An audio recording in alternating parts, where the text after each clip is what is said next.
Deep under the Arctic ice, Facility 9 was alive again after 2 centuries of silence. The cold walls vibrated as old machines woke up.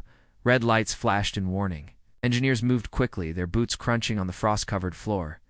In the middle of the chamber stood the giant metal sphere. Its surface was covered in faded danger signs and ancient symbols.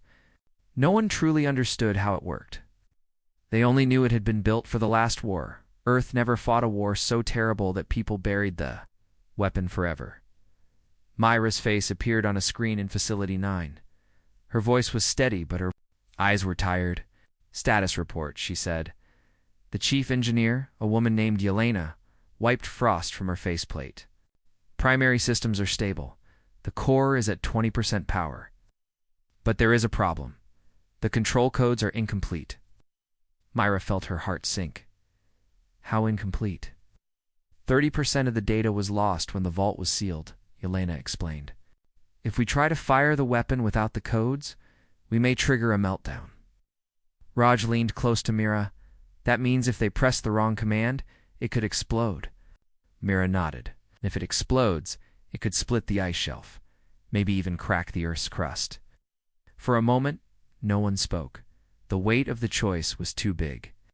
But then Mira looked up at the screen again. "Can you reprogram it?" she asked. Yelena hesitated. "It will take time, maybe days." "We don't have days," Mira said quietly. "We have 20 hours. Outside, the alien ships were not waiting.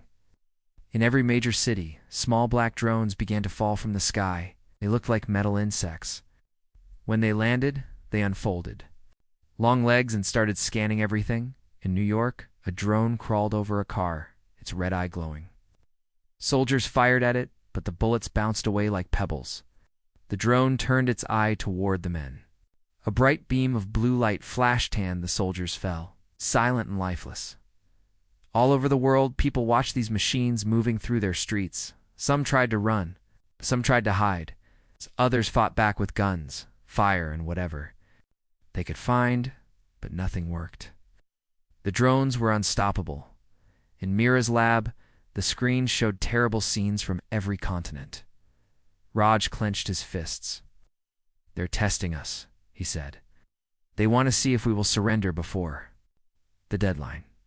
Mira closed her eyes. "Then we have to show them we will never surrender." She turned to a young technician.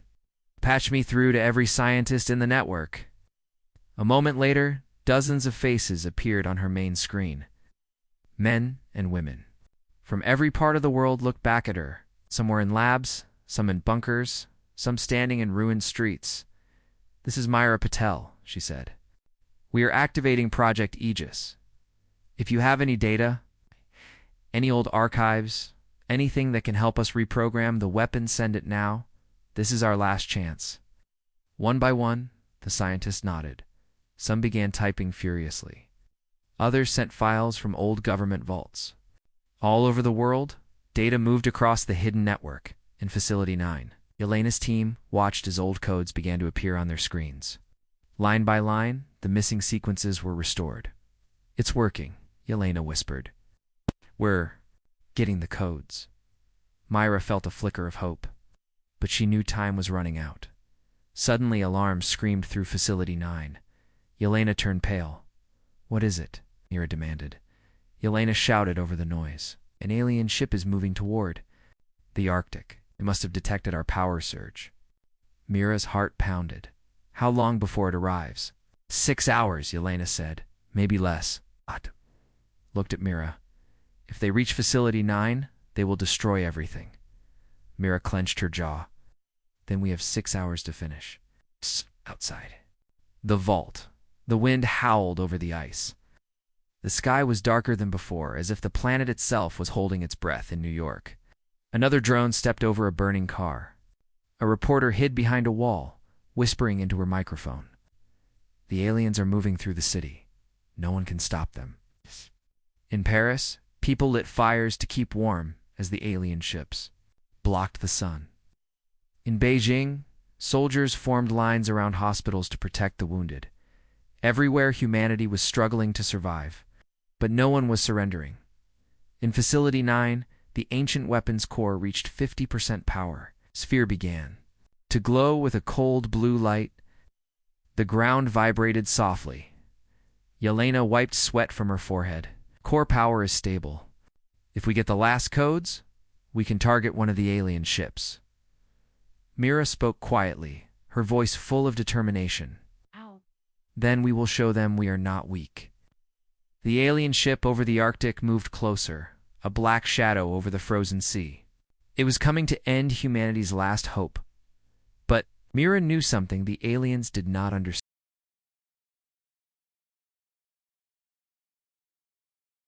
The alien ship over the Arctic moved like a silent mountain. Its black hull reflected no light, glided across the frozen sea, unstoppable and cold. Inside Facility 9, alarms still screamed. Engineers moved faster than ever. Their breath rose. Like white smoke in the icy air, Yelena stood at the main console. Her hands shook as she typed commands. "We have 80% of the codes," she said, her voice cracking. "We need more time." Myra's face appeared on the big screen. Her eyes were hard, determined. "We'll have that time," she said. Raj looked at her in confusion. "How? That ship will be above them in 2 hours." Mira turned to a map showing the alien ships around the world. "I'm sending a message to every military base still standing. We will distract the aliens. We will strike them everywhere." Raj's eyes widened. "We can't hurt them," No, Mira agreed, "but we can make them look away." Leaned close to the microphone. "This is Mira Patel to all forces. Prepare for simultaneous attacks. Every missile, every drone, every fighter jet, we launch in 1 hour." All over the world, soldiers and commanders heard her call. Some were standing in burned-out buildings, others hid in bunkers. But they all understood. This was the moment to stand up. In Paris, a French colonel looked at her exhausted troops. "You heard the message," he said. "We fight together." In Cairo, an old general nodded. "We may die, but we will not die on our knees." In Washington, D.C., the president closed his eyes and whispered, "God help us." Then he gave the order, "Launch everything." In Facility 9, Yelena took a shaky breath. "If they fail," Mira interrupted softly, "they won't fail. Humanity will not fail." The countdown began. 60 minutes. Outside the vault, the wind roared across the ice. The alien ship kept coming. Its massive engines left no trail. Its hull seemed alive, pulsing with blue lights. 50 minutes in New York. Battered fighter jets rolled onto cracked runways. Pilots climbed into cockpits, their faces pale but resolute. 40 minutes in Moscow. Missile crews entered launch codes. The screens flashed green dot. 30 minutes in Beijing. Stealth drones rose into the sky like flocks of black birds. 20 minutes. The alien ship passed over an ice ridge, almost close enough to touch Facility 9 with its deadly weapons. 10 minutes. Team worked without stopping. Last lines of code crawled across their screens. 5 minutes. Mira watched the timer on her console. Her heart beat so hard it hurt. "All units," she said into the radio, "fire." At that moment, the Earth erupted. From every continent, missiles and rockets shot into the sky. Fighter jets roared over cities. Stealth drones raced toward the alien ships in Paris. The sky filled with flames as rockets launched from hidden silos. In Cairo, old tanks fired shells straight up in New York. The last squadron of jets raced between skyscrapers to fire their missiles. The alien ships reacted. At once, blue shields flickered to life around them. Energy beams sliced through the air, destroying rockets in mid-flight, but it did not matter if the weapons failed to hit. The only goal was to distract the aliens, to make them focus everywhere at once, and it worked. The alien ship above the Arctic paused. Its hull glowed as it sent signals to its brothers.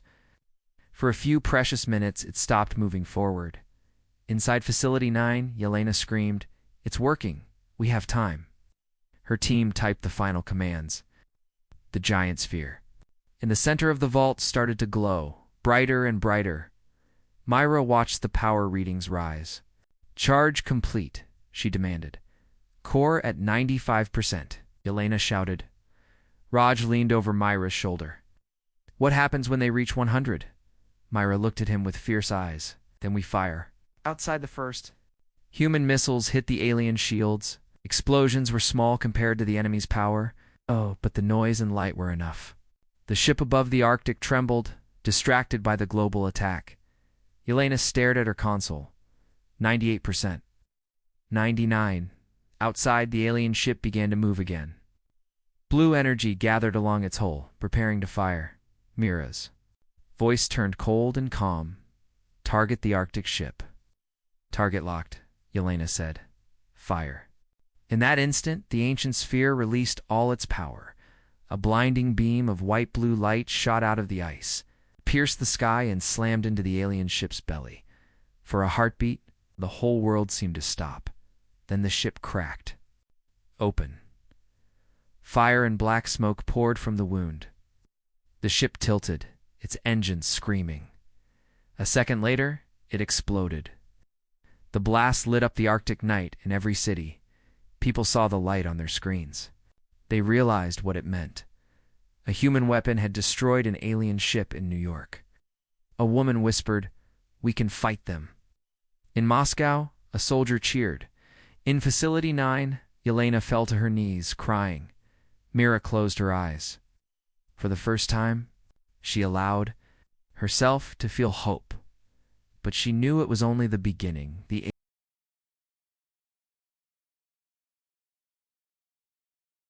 The morning started like any other day. Children were walking to school.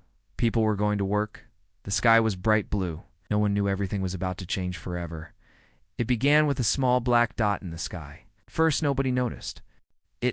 A boy named Arjun pointed up and asked his father, "What is that?" His father looked and felt a strange fear in his heart. Within minutes, the dot grew bigger. It became a massive dark shape, blocking the sun. All over the world, people looked up and saw the same thing. Not just one, but hundreds of giant ships were appearing. They were smooth, black, and silent. No engine sound, no warning, just there. Floating above cities and oceans, news reporters tried to explain what was happening. They spoke in scared voices. "These objects are not from Earth," one reporter said, her hands shaking. We believe they are alien ships." Panic spread fast. People left their cars on highways and ran. Mothers grabbed their children and hid in basements. Soldiers were sent to guard government buildings, but no one knew what to do. In New York City, a young scientist named Mira watched from her lab window. She felt her heart beating too fast. All her life she had studied signals from space. She never expected to see a real alien invasion. Suddenly, every screen, every phone, every radio turned black. Then, a single voice came. It was cold and metallic, spoke in perfect English, but no human could have made that sound. "This is the First Fleet of the Thalax Dominion," the voice said. "You will surrender. You have 24 hours. Resistance will be punished." People screamed. Some fell to their knees. Others stared up in silence. The ships did not move. They did not fire any weapons, but their message was clear. Earth was theirs. Now in London, the Prime Minister called an emergency meeting. Generals argued. Scientists argued. Some wanted to attack at once. Others said it was impossible. The alien ships were too high and too strong. In the lab, Mira turned to her team. "We have to think," she said. Her voice was calm, but her hands were cold. "There must be something we can do." One of her colleagues, a tall man named Raj, shook his head. "Our missiles can't reach them. Even if we try, they will destroy us in seconds." Mira looked at a dusty old file on the shelf. It was marked, Project Aegis, classified. She had heard rumors about this project. Some said it was a weapon. Some said it was too dangerous to use. She touched the file and whispered, "Maybe this is the time." Outside, the sky was turning darker. The alien ships spread out, covering cities like shadows. People tried to call their families, but the networks were dead. A little girl in Paris cried as her mother hugged her. A soldier in Moscow prayed. As an old man in Cairo looked up and said, "So it is true, we are not alone." All over the world, humanity felt the same fear. They were small, weak, alone. In Washington, D.C., the president stood in the war room. Maps showed the ships above every continent. A general said, "Sir, they are blocking satellites. We can't see what they are doing." The president took a deep breath. "We have 24 hours, he said. "Find me options." "Any options?" In Mira's lab, the lights flickered. She opened the file and read the first page. Her eyes widened. Project Aegis was more than a weapon. It was something that could change everything. Raj looked over her shoulder. "You can't be serious," he whispered. Mira closed the file and looked out the window. The alien ship hovered there like a mountain of darkness. "We have no choice," she said softly. "If we don't try, we will die anyway." At that moment, a second message came. This time, it was even colder. "Resistance will bring total annihilation," the alien voice said. "Your leaders will surrender within the next cycle." People watched the ships with wide, terrified eyes. The silence was worse than any weapon. It felt like the end of the world. But deep underground, in hidden rooms and secret labs, some humans were already planning. It would not surrender without a fight. It would not let Earth be taken so easily. And in her heart, Mira felt something she had never felt before. A spark, a tiny hope. Maybe, just maybe, humanity could do the unthinkable. For the next few hours, the world felt frozen. The alien ships did not move. They simply waited, like giant black eyes watching everything in every country. Leaders gathered in secret rooms to talk. No one trusted anyone. For many years, nations had fought each other. But now, something worse had come. Something so big that no single country could fight it alone. In Washington, the president looked at the generals and scientists sitting around the big table. He spoke in a tired voice. "We have no way to attack these ships. It's our strongest missiles. Can't reach them. Our satellites are blind." A scientist with gray hair raised his hand. "Sir, we need to contact every nation, every lab, every mind. If we share all our knowledge, maybe we will find a weakness." The president nodded slowly. "Tell the world we must unite. We have no time to waste." All across the earth, special messages were sent to governments. Encrypted codes opened secret channels. For the first time in history, enemies became allies. Chinese scientists shared their research with American teams. Russian engineers offered satellite data. European labs opened files marked top secret. People in the streets were scared, but they watched the news with hope. At last, humanity was standing together. In the hidden lab, Mira and Raj worked without rest. Their computers were connected to labs in Tokyo, Berlin, and New Delhi. Screens showed faces from every part of the world. Scientists spoke quickly, trading ideas, formulas, and maps. A woman from Japan said, "We have measured the energy field around the ships. It is stronger than anything we know." A man from Germany added, "Our best weapons will bounce off it."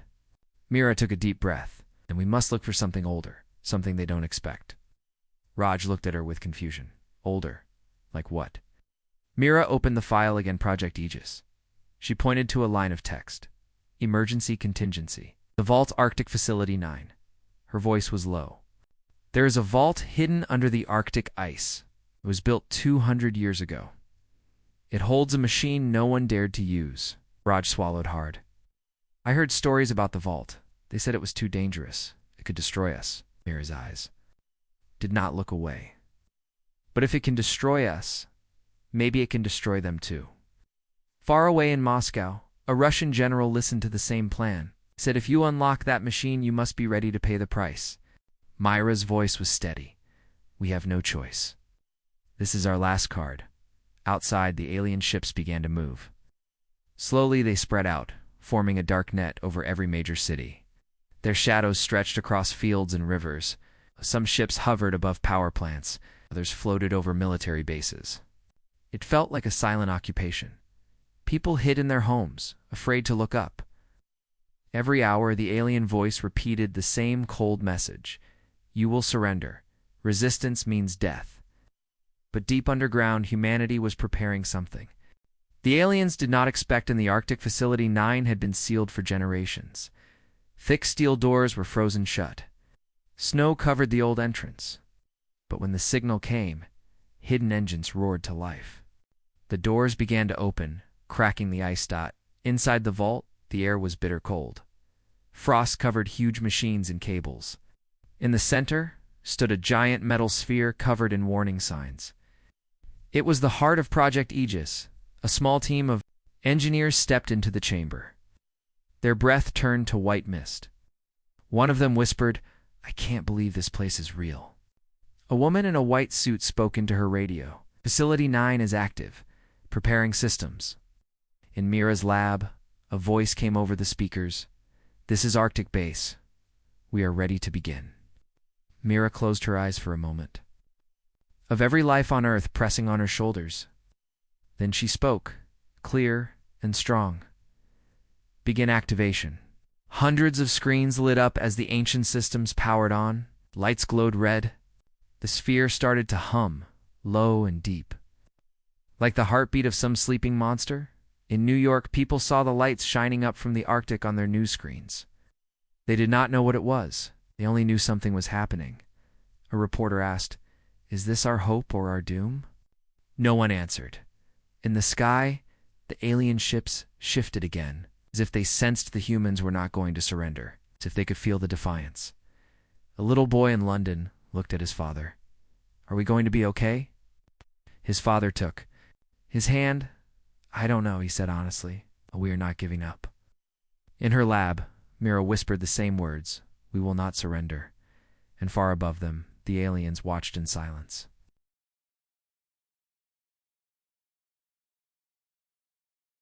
All over the Earth, people watched the burning wreckage of the alien ship falling into the Arctic Sea. For a few precious moments, they felt something they had not dared to feel since the invasion began. Hope.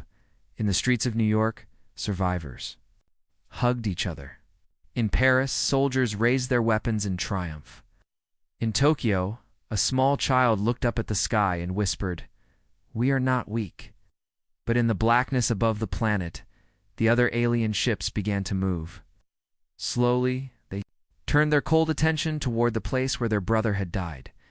In Mira's lab, alarms began to scream. Red warning symbols filled every screen. Raj stared in horror. "They're coming," he said. On the satellite feed, dozens of alien ships were breaking formation. They moved like predators, gliding across the stratosphere toward the Arctic. Mira's hands tightened on the console. "How long?" A technician answered in a trembling voice. "For hours, maybe less." Yelena's face appeared on the monitor from Facility 9. Her eyes were red from crying, but her voice was steady. "The weapon needs time to recharge, at least 8 hours before we can fire again." Mira felt the hope drain out of her chest. 8 hours was too long, Raj whispered. "They will destroy Facility 9. They will make sure we never fire again." Mira looked at the flickering map of Earth. Her mind raced. She had known this would happen if they struck first. The aliens would retaliate with everything they had. But she also knew this was the only way to prove humanity would never kneel. She took a deep breath. "Then we will not wait for them to reach the Arctic." Raj frowned. "What do you mean?" "We fight them in the air," Mira said. "Before they reach the vault."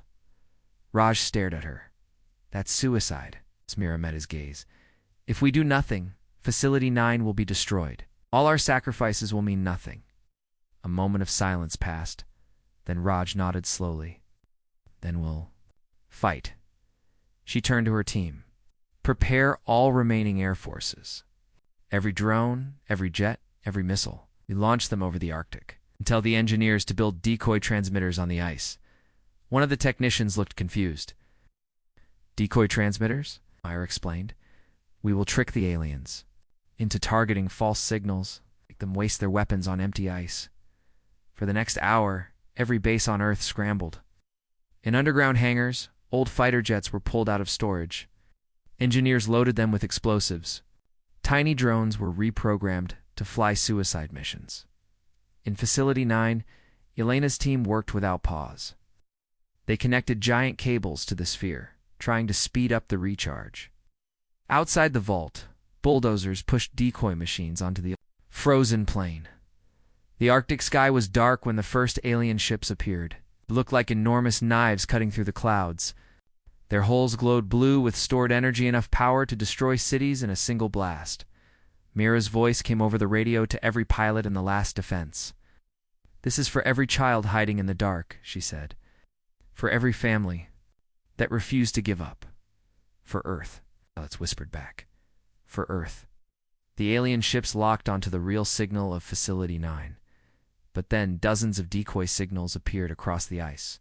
Confusion flickered through their ranks. That was the moment humanity attacked. Old fighter jets rose into the sky, engines roaring. Missiles streaked upward, trailing fire. Drones dove straight toward the enemy ships. The aliens fired back. Blue beams carved through the darkness. One by one, the human planes burst into flames. Drones exploded before they reached their targets, but some weapons got through. A missile struck the side of an alien cruiser, making it shudder. A drone crashed into a sensor array, blinding part of the fleet. The alien ships turned their weapons. On the decoy transmitters, blasts of energy melted huge sections of ice. But Facility 9 remained hidden under the snow. In her lab, Mira watched the battle unfold. Her heart ached for every pilot who did not come back. But she forced herself to keep working. "Status," she called. Yelena's voice was hoarse. "Core at 40%. Still charging." Raj spoke quietly. "We are buying time, but we can't hold them forever." Myra's hands clenched into fists. "Then we hold them as long as we can." Outside, the last squadron of jets charged straight into the enemy formation. A pilot named Captain Lee knew he would not survive, but he did not turn back. "This is Lee," he said over the radio. "Tell my wife I love her." Then he pushed his jet to full throttle. His missile locked onto the nearest alien ship. The explosion lit up the night. Another enemy sensor burned away. For a moment, the attack stalled. The alien advanced on. In Facility 9, Yelena looked up from her console. 60% power? Mira felt her breath catch. They were getting closer. Outside, the alien ships regrouped, angrier than before. Their hulls glowed brighter, ready to finish the fight. Mira whispered to herself, "We are not done yet." In the darkness over the Arctic, humanity kept fighting. The Arctic sky glowed with fire. Burning wreckage of human jets fell onto the ice. Black smoke curled into the freezing air. The alien ships hovered above, their blue lights shining brighter. As they prepared for the final attack, in Facility 9, Yelena's team worked like people possessed. Sparks flew from control panels as engineers forced power into the ancient weapons core. 70%, Yelena shouted. "We need more time." Mira watched the screen in her lab. Every few seconds, another friendly signal vanished. Another plane destroyed. Another brave pilot gone. Her throat felt tight. Raj leaned forward. "Mira, they're almost on top of Facility 9, if we don't do something now." He did not finish the sentence. He didn't have to. Mira knew exactly what would happen. The aliens would burn through the ice, find the vault, and end the last hope of Earth. She took a deep breath and turned to her technicians. "Do we still have any heavy weapons left?" A young man checked the inventory list. "Just one." "What?" "Is it a nuclear missile?" he said, voice shaking. But Mira did not let him finish. "Launch it." Raj's eyes went wide. "Mira, that's madness." "The radiation, I know," she said quietly. "But if we target the ice shelf, we can drop it behind the enemy ships. The blast might bury them under a mountain of ice." "Facility 9, they know the risk," Myra whispered. "This is our last chance to buy time." Raj closed his eyes. Then he nodded. "I hope you're right." In the missile control room, two operators turned their keys. A red light blinked on the screen. Mira spoke into the radio. "Yelena, evacuate the outer sections of the vault. We're detonating the ice shelf behind the alien ships." For a moment, there was silence on the line. Then Yelena's voice came. "Steady and brave?" "Understood." Outside, the alien ships gathered in a tight formation. Their hulls glowed with deadly energy. One of them began to lower, preparing to fire directly into the ice. In her lab, Mira watched the timer. 5 seconds. 4, 3, 2, 1. The nuclear missile launched from an underground silo miles away. It streaked across the Arctic sky, its trail a thin line of white smoke. The aliens saw it coming. One ship turned its weapons toward the missile, but they were too late. The warhead detonated deep under the ice shelf. For an instant, the world went silent. Then the earth shook as if it would split in two. A massive wall of ice and snow exploded into the sky. Chunks of frozen rock rained down like meteors. The alien ships were swallowed by the avalanche. Their blue lights vanished under thousands of tons of ice. In Facility 9, the walls cracked and groaned. Frost fell like powder from the ceiling. Engineers clung to their consoles. Mira, Lena's voice was almost drowned by static. The vault is holding, but we lost the main antenna. Mira felt her heart stop. Can you repair it? No, Yelena said, her voice shaking. We have backup transmitters, but they're weak. If the aliens dig themselves out, they will block the signal. Raj whispered, We're trapped. Mira shook her head slowly. No, we have one more option.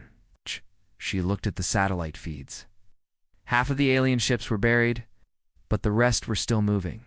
In the darkness, blue lights glowed through the cracks in the ice, proving the enemy was not finished yet. Myra turned to Raj. Get me a line to every resistance cell. If the aliens start to break free, we must attack again. Raj swallowed. Hard? You want to launch another wave? We have no choice, Mira said. If we can keep them buried for a few more hours, the core will finish charging. Outside, the Arctic was a wasteland. Smoke drifted across shattered glaciers. Pieces of alien hulls stuck out of the ice like broken bones. In Facility 9, Yelena's team pulled themselves up from the floor. One engineer checked the core status. 85% power, he shouted. Yelena wiped blood from her forehead. We're almost there. But deep under the ice, the aliens were moving. Huge chunks of frozen debris shifted as their ships forced themselves back toward the surface. In Mira's lab, a technician looked up, pale and shaking. They're breaking through. Mira's hands tightened on the console. Then we hold them down until the last second. She leaned close to the microphone. Her voice was low but full of steel. To everyone still listening, this is not over. Every drone, every missile, every bullet counts. We fight for every life on this planet. On the other side of the world, tired soldiers raised their weapons. Again, pilots climbed into damaged jets. Engineers prepared the last hidden explosives, and as the alien ships tore their way free from the ice, humanity gathered its courage for one final stand.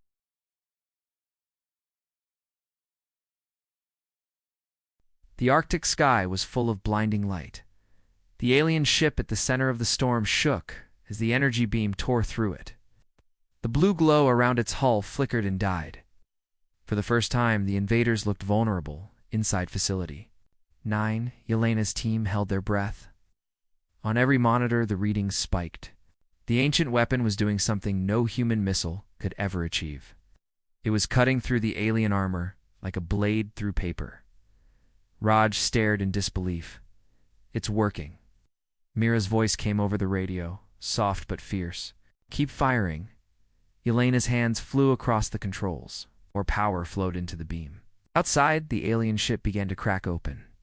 Metal plates peeled away, exposing a strange core pulsing with blue energy. Suddenly, every other alien ship turned to face the vault. They're all targeting us, engineer shouted. Raj looked at Mira. If they fire together, nothing will survive. Mira nodded. She knew. But she also knew this was humanity's only chance. We hold them as long as we can, she said. In the sky, the wounded alien ship began to lose altitude. It drifted sideways, crashing into another ship. A thunderous explosion ripped the air apart. Pieces of alien hull rained down onto the ice. All across the world, people watched on their screens. For the first time, they saw the invaders bleed. Hope flared like fire in Paris. Soldiers cheered. In Tokyo, families hugged each other and cried. In New York, Pilots who had thought they were defeated climbed back into their jets. Myra's voice echoed across every radio channel. Everyone, this is the moment. Attack now. They are hurt. They can be beaten. Every last human weapon was launched. Missiles streaked across the sky. Drones dove through the smoke. Old tanks hidden under snow rolled forward, firing shells at any target they could see inside. Facility 9, Yelena's team held the beam steady. Power reserves dropping. Someone called. "Keep firing," Yelena said. Outside, 3 alien ships began to glow with deadly blue light. "They're charging their main weapons," Raj said, voice shaking. Mira clenched her fists. She knew the vault could not survive another hit. But she also knew they had no choice but to. "Stand. Stay on target," she ordered. The main ship began to break apart. Huge cracks split its hull. Blue fire poured out. The core inside pulsed faster and faster, like a dying heartbeat. Suddenly, all the other alien ships stopped moving. Yelena frowned. "What are they doing?" Raj stared at the readings. His eyes went wide. "They're linked," he whispered. "They're all connected to that core. If it collapses..." He didn't finish. On every screen, the core began to overload. A deep rumble rolled through the ice. Myra realized what was happening. It's the unthinkable. "They are all tied together," she said softly. "If that ship dies, all of them will." Yelena's hands trembled. "Then we don't stop." She turned to her team. "Full power. Everything we have." "But the reactor, it doesn't matter," Yelena said. "This is the end." The ancient weapon screamed as every last drop of energy surged through it. The white beam grew brighter, almost blinding. Outside, the wounded alien ship cracked, open fully. The blue core pulsed one last time, then imploded in a flash of impossible light. Every alien ship in the sky flickered. Their blue lights went dark. Then, as if some invisible thread had snapped, they all began to fall. All over the world, people looked up and saw the invaders dying. Ships that had once looked unstoppable tumbled from the clouds. Some exploded in mid-air. Others crashed into oceans or mountains, sending up plumes of smoke. In Facility 9, the consoles went dark. The ancient weapon had finally burned itself out. Yelena sank to her knees, breathing hard. Raj stared at the empty screens. Is it over?" No one answered at first, and Mira's voice came over the radio, full of wonder. "We did it," she whispered. "God help us, we did it." In the streets of every city, people poured out of hiding. They climbed onto rooftops to watch the last ships burn. Cheers rose like thunder. Strangers hugged each other. Children danced in the rubble. For the first time since the invasion began, the earth was silent again. Inside Facility 9, Yelena looked around at her exhausted team. "You were all brave," she said softly. Mira appeared on the flickering monitor, her face wet with tears. "You saved humanity," Mira said. Yelena shook her head. "No, humanity saved itself." Outside, the wind began to blow across the ruined ice. The last pieces of alien wreckage sank beneath the waves, and high above, the stars shone down, bright and clean. Mira looked up at the sky. She thought of everyone who had died, everyone who had fought, in the end. The aliens had thought Earth would be easy to conquer. They had never imagined humans would do the unthinkable. They had never understood that humanity would rather burn than surrender. And now, as dawn touched the horizon, the world began to dream.